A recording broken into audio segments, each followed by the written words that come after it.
शिव नैवेद्य महात्म की तरफ चल रहे हैं। शिव भक्ता शुचि शुद्ध सदव्रती दृढ़ निश्चया भक्त ये शिव नैवेद्यम तजेद ग्राह्य भावनम। शुद्ध मुंह से प्रसाद लें। इसमें देखो क्या सुंदर बात कही है।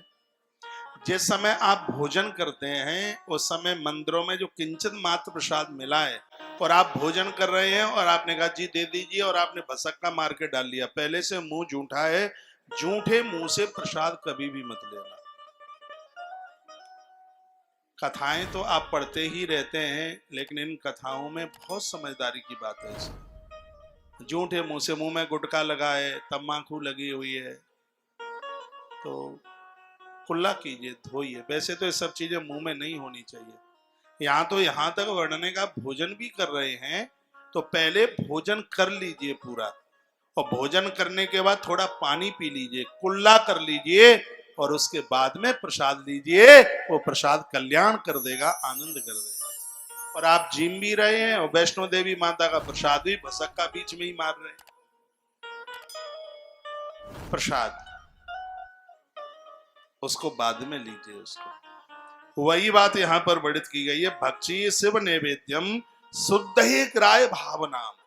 ये प्रसाद बड़े शुद्धता के साथ लेंगे तो यह प्रसाद तत्काल अपना प्रभाव दिखा देगा। अलम याग से श्रेणापिलम यागार बुधैरपि। अग्नि के द्वारा दिया जलाने पर हजारों वर्षों का अंधकार और हजारों वर्षों से भी पुराना हो, दिया जलाते ही खत्म होता है। उसी प्रकार से भगवान का प्रसाद लेते ही चाहे कितने भी जन्मों के अपराध हैं भैया वो ऐसे ही खत्म हो जाते हैं जैसे हजारों वर्षों का अंधकार एक दीपक जलाने से, अग्नि दिया जलाने से वो समाप्त हो जाता है, चला जाता है। बड़ा सुंदर श्लोक लिखा, यद ग्रही शिव नैवेद्य प्रचारोपि प्रजायते तदग्रहं पावनम सर्वमन्य पावन कारणम। इस ग्रंथ में लिखा है कि जिस घर में देवी देवताओं को रोजाना भोग लगाया जाता है तदग्रहं पावनम, वह घर तीर्थ की तरह पवित्र होता है। जैसे तीर्थ शुद्ध होते हैं वह घर भी उसी प्रकार से शुद्ध होता है।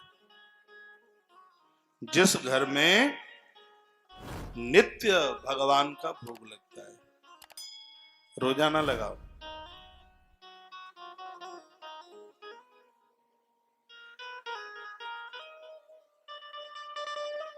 सूतक पातक ऋतुमती धर्म में घर में भोजन नहीं बनाए तो कोई बच्चों ने बनाया है, किसी ने बनाया है तो वो भोग लगाएं मानसिक भाव से आरोग्यित कर। हमने तो यहाँ भी पढ़ लिया है किसी कारणवश घर में भोजन प्रसाद नहीं बना है तो भगवान के सामने जल का गिलास रख दो, उससे भी उसकी पूर्ति हो जाती है। तदग्रम पावनम सर्वमन्य पावन कारणम। जिस घर में भगवान को भोग लगता है वह घर तीर्थों की तरह पवित्र हो जाता है। आगतम शिव नैवेद्यम गृहीत्वा शिरसा मुदा भक्षणीयम प्रतिनेन शिव स्मरण पूर्वकम।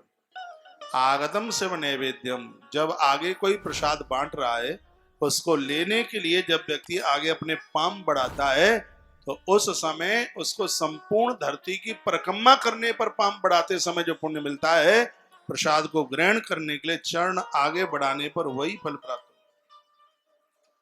हो। शिव नैवेद्यम गृहीत्वा शिरसा मुदा। देखो कितनी सुंदर बात कही है। जब आप किसी से यूं प्रसाद लेते हैं तो शिरसा मुदा, उस प्रसाद को एक बार माथे से लगाइए।